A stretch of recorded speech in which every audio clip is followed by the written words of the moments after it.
Welcome to the show, TSP Weekly Podcast. Every week, we tell you what you want to know, what you need to know about the TSP, the market, what's going on. A couple guys just hanging out and, talking about the interesting things. These are interesting times. We're definitely talking about interesting things. You can't miss it if you watch the news at all. You can't miss it. I was just reading what I thought was a pretty interesting headline in Wall Street Journal about why the market is not going down given all the geopolitical activity that's happening. And if they say why it is, they're lying because they don't know. Yeah, no, they don't know. I mean, they just interviewed some does. wealth planner, and it is. I mean, it is amazing. But go ahead. What was their take? Well, the latest, which is should be pretty obvious. Anybody can put these dots together. The market hasn't responded because other countries haven't responded to what we've done yet. So if they start actually doing something, so I don't know if Europe gets together and puts troops in Germany, which apparently is happening, would that make the market move? I mean, not Germany, Greenland. I was like, what are we doing in Germany? No, what sorry, did I miss? Yeah. I was like, don't do that one again. Germany might be next. I mean, who knows? Yeah. Now I don't know anything about anything, but we all got opinions, and I like to tell mine sometimes. And I honestly think the market is getting smarter. Maybe smarter is not the right word. Oblivious to all the crazy, the chaos, right? So much going on. Fed share stuff, Greenland stuff, Venezuela, like it's everywhere, right? And so the market's like, okay, wait a minute. Has this really impacted my life yet? No. Then, okay, risk on. I'm going, I'm buying. So maybe, that's kind of my take on it is the market, which is at the end of the day, it's just people. There's a lot of big institutions in there, but those institutions are run by people. And, my thinking is maybe they're just kind of numb to it. They're like, okay, let's not just go crazy every time something happens. Let's let it play out, because at the end of the day, as long as, and I think this is the secret, and this is where it gets a little crazy to me, is all right, what are the companies actually doing? Are they profitable, making revenue? Are things moving in the right directions? Are all the data points still good? Well, they are, then why would I stop buying? Yeah, right. What's interesting and kind of unfortunate for us in TSP is there are markets that are moving in a huge way. Gold and silver, in the past year have more than doubled. Bonds have not moved, which is interesting when gold and silver are flying, and oil is coming down. If anything, it really hasn't moved that much, but everything in the Middle East and all that, oil goes up when inflation goes up, and when anticipated deflation is happening, oil prices will come down, and so not much is going on with oil. It's just a really interesting time to look at like things. You said, that's all, that it's tough to, it's great for us to talk about because it gives us stuff to talk about, but, and it is impacting the market in general. So it does matter. But like you said, it's just so unfortunate that we can't take advantage of that. You can in the mutual fund window to a certain extent, but you're still not, you're not buying. It would be great if we were buying ETFs. That's really the takeaway. But even with that said, the trend has been going on long enough with silver and gold that you could have taken advantage of a mutual fund that invests, tracks that. You could have. You're going to pay some high fees for it and yada, yada, yada. Like there's always caveats to that. But yeah, you could have, now on the other side, if you have an IRA or if you have a brokerage account, you absolutely can, and that's, I've kind of changed my mind about this as we've been doing this for the last 5 years, and people ask me, so starting off, yes, you should max out your TSP if you can. That should be your number one goal. Yep. Get the matching and max it out. Some people later in career, if they're lucky enough and they're GS 14, 15, maybe they're SES level or something, and they've managed their money well and they do have extra cash. Yeah, well then put that into an IRA or a brokerage account and invest, right? Invest with that stuff. And you're going to, hopefully, if you get educated and you're doing it right, and you're going to boost your your overall portfolio, right? And so that gives you an opportunity to put 1 or 2 or 3 or 4 or 5% in something like Bitcoin.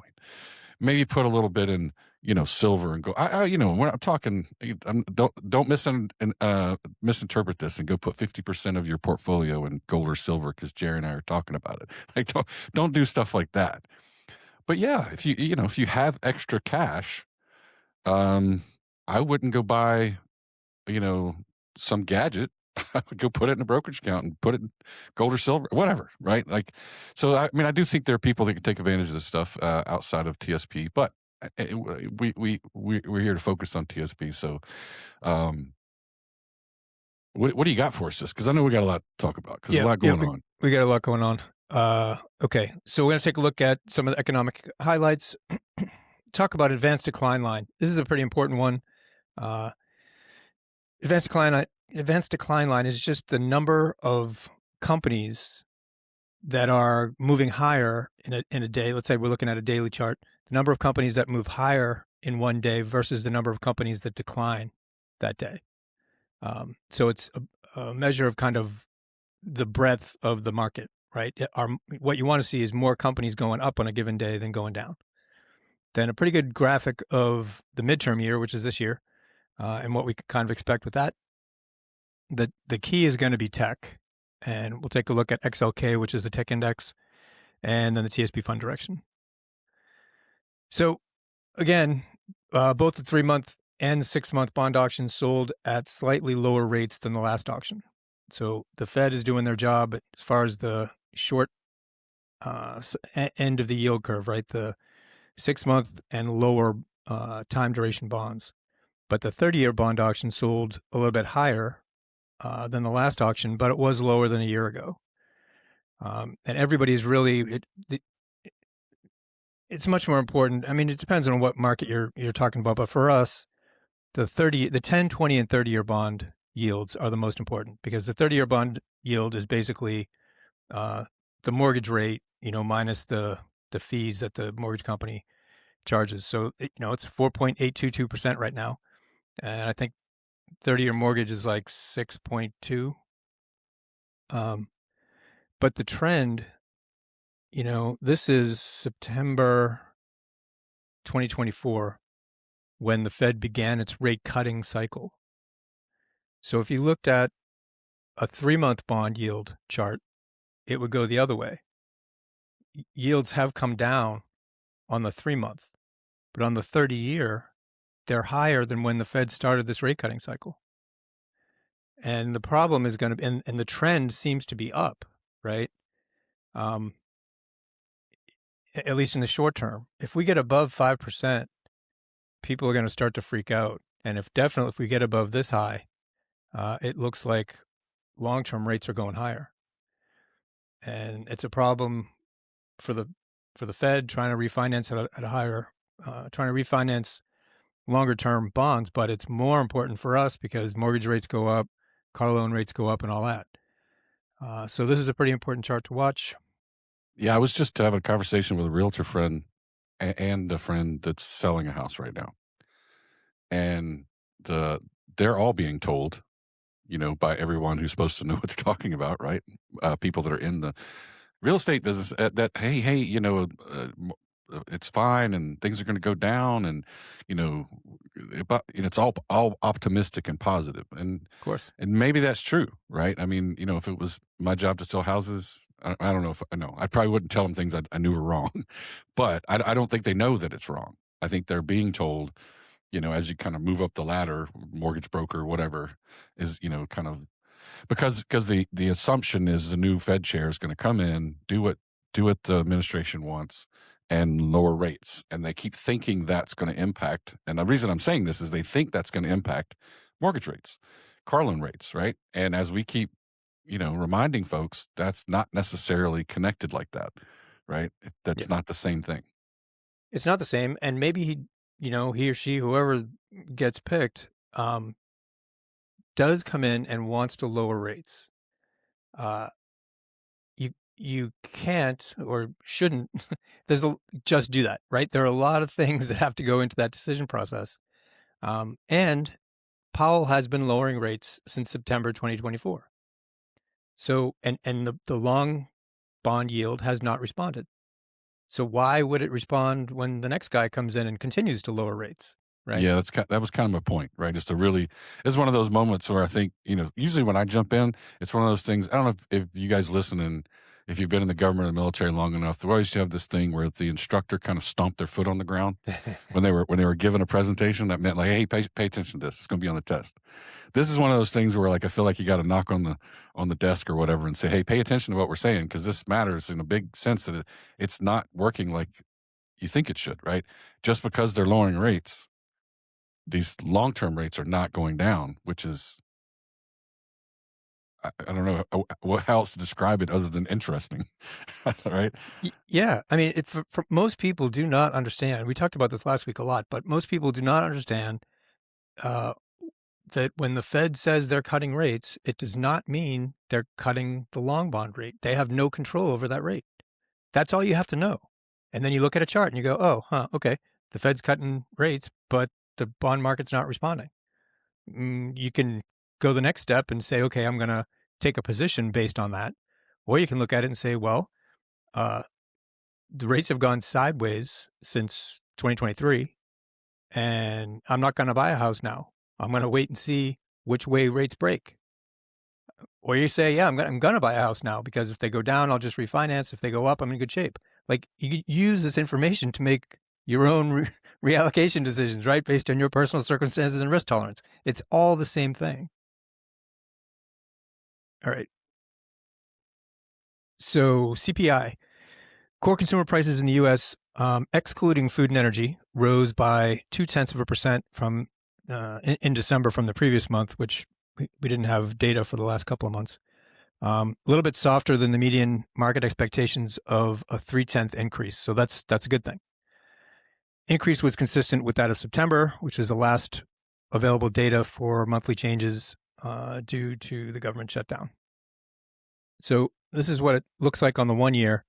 We didn't have any data here in October and November because of the shutdown.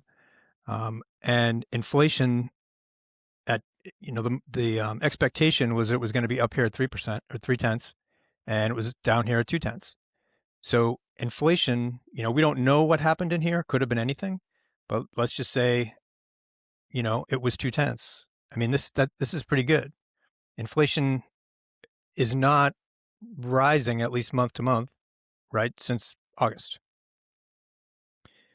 So if inflation is not going up and the Fed is cutting rates, right, that's positive for the market, because the idea, the worry is that if the Fed cuts rates, it's going to force inflation higher, and that has not happened.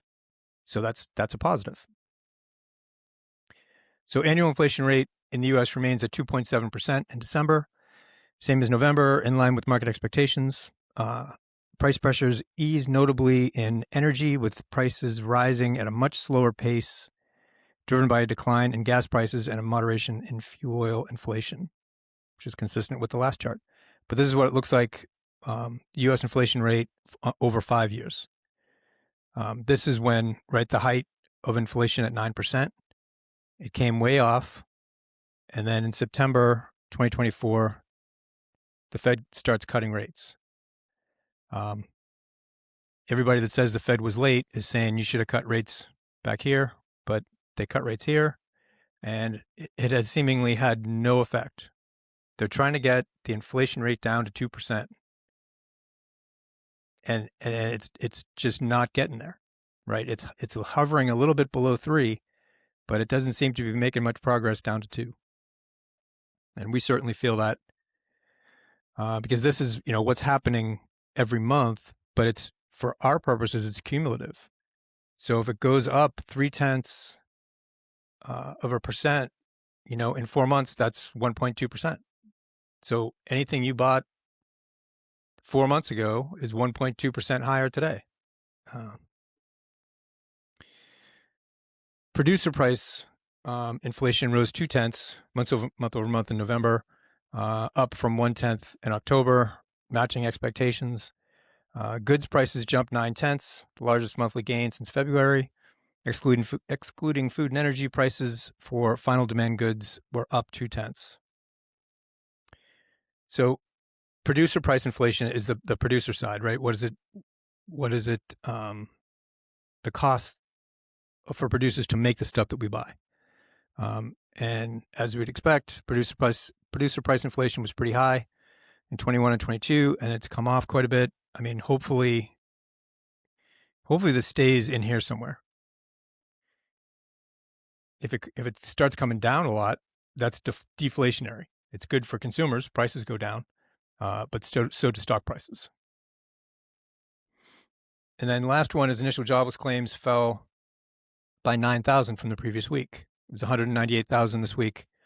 And that's, compared to expectations of a 215,000 increase, right? So the economists are looking for higher unemployment, and that didn't happen at least this week, right? It's the second lowest reading in 2 years. So in the meantime, continuing claims fell by 19,000, which is good. The result continued. This is kind of the important one, I think. The result continued to reflect a labor market that has low firing and relatively low hiring. So we talked about that last week. If unemployment ticked down to 4.4% last week from 4.5, so not a big deal, but at least it's going in the right direction. The problem is going to be the relatively low hiring. There's very little room in the economy for, if we start having big layoffs, there's nowhere for these people to go. And so everybody's kind of got their eye on that ball. And honestly, this is probably, again, one of the more important charts because it's a 5-year look at initial jobless claims. And so this is coming off of COVID, and it's been basically below 250 for a long time, right back to 2022. So if we start seeing, a couple of months of initial jobless claims up here, that's going to push up the unemployment rate. That's when people are really going to kind of notice that unemployment is getting to be a problem. But as long as the month-over-month initial jobless claims, are relatively low, the unemployment rate doesn't go up. And that's like the last shoe to fall right now. Okay, advanced decline line. It's a pretty important one. So advanced decline line is a technical indicator that we use to measure the number of individual stocks participating in a market rise or fall, right? This is the most important part because price changes of large stocks can have a disproportionate effect on cap-weighted stock market indexes like the S&P 500. It can be useful to know how broadly this movement extends into the larger universe of smaller stocks. So basically, the Magnificent Seven, right? There's NVIDIA, Apple, Microsoft, a handful of other companies that basically are responsible for 30% of the S&P 500. Those are the high cap weighted stocks. All the rest of the stocks on the S&P 500 are smaller, and so they have less influence in the overall price of the S&P. So the advanced decline line tells us how many stocks within the S&P 500 are going up on a given day or week versus how many are going down. So since the market indexes represent a group of stocks, right, they don't represent the whole picture on a trading day. If you look at the S&P 500, you're looking at it as a whole, as one thing. But actually, there's 500 companies jostling price, under the hood. So the advanced decline line gives us an idea about individual performance of the stocks within the S&P 500. So the way you use it is you plot the cumulative sum of the daily difference between the number of issues advancing and versus the number of issues that are declining. It moves up when the index contains more advancing than declining issues and moves down when there are more declining than advancing issues. So this is what it looks like. This is the S&P 500 on top and the advanced decline line of the S&P 500 on the bottom. And so the value of it for us is when, let's say all things are equal. Let's say the S&P is not cap weighted. When the advanced decline line is declining, stocks would also be declining, because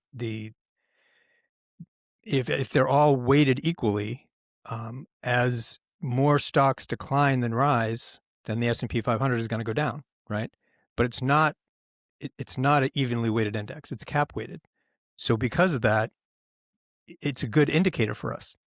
When the advanced decline line starts to roll over, but the price continues higher, it means there are less stocks participating in the rally. And as they decline, as the number of stocks continues to decline, eventually price rolls over. Okay, so that's what we had at the top in 2020. That was COVID. And then going into 2022, we had the same thing. We had a peak in the advanced decline line. Advanced decline line starts falling, but stocks continue to rise, right? And then eventually the market rolls over. Same thing going into, the correction we had in the first quarter of last year. You got falling relative strength, a falling advanced decline line, market's continuing higher, and eventually it rolls over. But the most important thing for us for right now, the advanced decline line is at a new all-time high. So it's not like this, right? The advanced decline line is not rolling over. It's getting higher. So there are more companies participating in this rally, even though price is kind of flat, right? There are more companies participating in the rally than less companies, which is a good thing. So why is the price kind of flattening out if the advanced decline line is rising? So hold that thought until not the next section, but the section after that, because tech is the key. So when we get to tech, we'll talk about that. But tech is the reason why price is basically flat, even though there are more companies participating in the rally. All right, so midterm year. So this is a pretty good graphic I got from Seth CL on X. So this is from Wall Street Courier. This is kind of what to expect in a normal midterm presidential election cycle for the S&P 500. And so this part right here, it's a little bit hard to read, but it says trend is more important than level. So this is the historical trend that we should expect in red for the S&P 500 for 2026. Okay. And these are some of the things that are kind of happening that we would look forward to. So like we talked about a new Fed chairman coming in. That is almost definitely going to be a sell the news event, because once we know who it is and he gets in there and he does the speech about how he's going to cut rates and all that, that's it. Like all the gains that you'll see will happen in anticipation of that. They're not going to happen when when he stands up and does his first speech. That's when things roll over. And that, not coincidentally, is April is when or May rather is when he takes over. And seasonally, that would be the top of this, first quarter run. So March, April, we should be, seasonally, we should be pretty good until March, April. Then we get, relatively, again, it's not about, the trend is more important than the level. So we might get some kind of downtrend, it might be a 5, 10, might be a 20% decline. Who knows? From, April, May into the summer. And then we get some kind of corrective rally, later in the summer, and then a final decline into the midterm election cycle, right?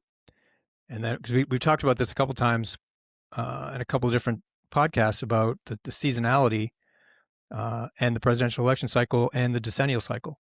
And this is how they all kind of line up. And these are the things that are happening this year that should correspond to those tops and bottoms.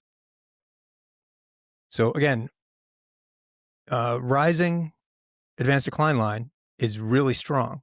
And so that's part of what's powering this first quarter, very likely rally that continues. But if and when the advanced decline line rolls over, we'll see. But the key is going to be tech. Okay. This is a weekly chart of XLK, which is the tech index. So, like we were saying, why is the S&P 500 basically flattening out, even though the advanced decline line is rising? It's because tech peaked in October, and tech is the biggest contributor to the S&P 500. So its relative strength is declining, right? It's below the moving average of the relative strength line in orange. MACD has been negative since November. So one of two things is going to happen here. We have a triangle consolidation, okay? If tech breaks out to the upside, the S&P is going to rip higher because tech has been lagging. It's the biggest, it's like 35-40% of the S&P. It's been lagging. But the rest of the S&P has been catching up, which is why the advanced decline line is going up. So if tech breaks to the upside, the S&P rips to the upside. If tech breaks to the downside, it puts more pressure on the S&P, and it's hard for the smaller companies within the S&P to hold the market up. But that's what we're looking at. I mean, honestly, I would love to see tech pull back, find support in here somewhere, because that would be a great time to buy the S&P 500. If tech was to pull back to here, it would be a pretty good decline. Maybe it would be a 5 or 10% decline in the S&P. But then wherever tech stabilizes at and starts moving higher, it's a great entry point. All right. TSP fund direction. So this is a weekly chart of the S&P 500, our C fund. Each one of these red or green ticks is 1 week of price movement. The blue line is the 20-week moving average line. We got relative strength and MACD indicators down here. So in general, as long as we're above a rising 20-week moving average line, you're good, right? Most of the time, we get a pullback to that 20-week, we get support there, and price keeps on going until we get a significant break below there, right? Below that 20-week moving average line, and then we get some kind of more significant pullback. And once we get back above it, we keep on going. We've had one test of that 20-week moving average line, and that was in November. So as long as we stay above that 20-week moving average line, we're good. One of the things to look at is when basically these momentum indicators down here, it's almost like driving a car, right? If you're putting your foot on the accelerator, momentum is going forward and you're going faster. When you want to slow down, momentum slows down first, right? And then you're still accelerating, but you've taken your foot off the gas, right? And then you start to slow down. So what these indicators are telling us is momentum started to decrease here, and then price rolled over. And we're seeing momentum decreasing now, but price is still moving higher, okay? So it's a divergence between price and momentum. It's not a timing tool, it's a condition. So it's absolutely possible that the market puts its foot back on the gas and momentum turns up and price keeps going higher, right? That can happen. But it's just something to be aware of, that momentum is declining. Okay. And then bonds, the F fund, this is really unusual. We got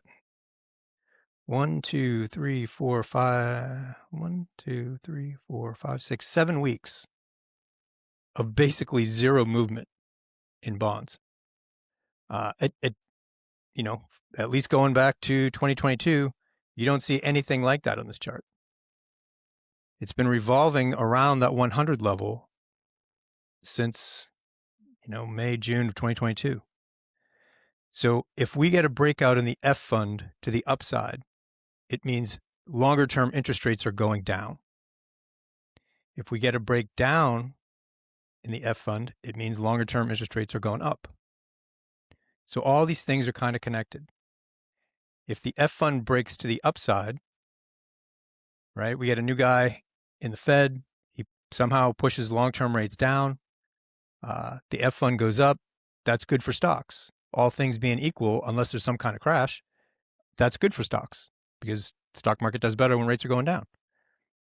If rates go down because the Fed is trying to put a floor under a falling stock market, that's the time when you use the F fund as a tool.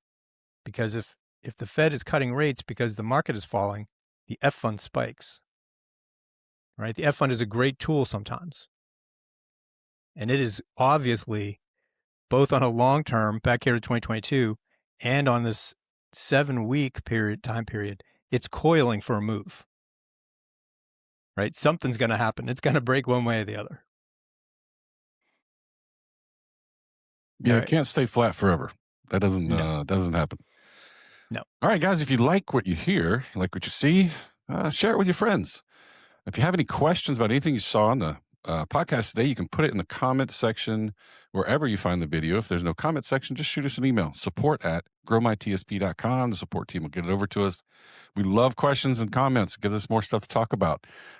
Feel free to tell us what you're thinking about how the market's going or what questions you have about the TSP. Hope you guys are having a good start to your 2026. It's hard to believe that we're already here. Things are just kind of seeming to be flying lately, but hopefully we'll kind of, ease into the year a little bit, get some good movement from the market and see how it goes. Maybe that chart that Jerry showed with the midterm elections and all that will hold out and we'll have a good plan. Yeah, if we can get a break up in tech, I mean, there are a lot of people, I watch different analysts on YouTube all the time, but there's definitely a scenario out there for a melt up. And the conditions are there for a serious melt up.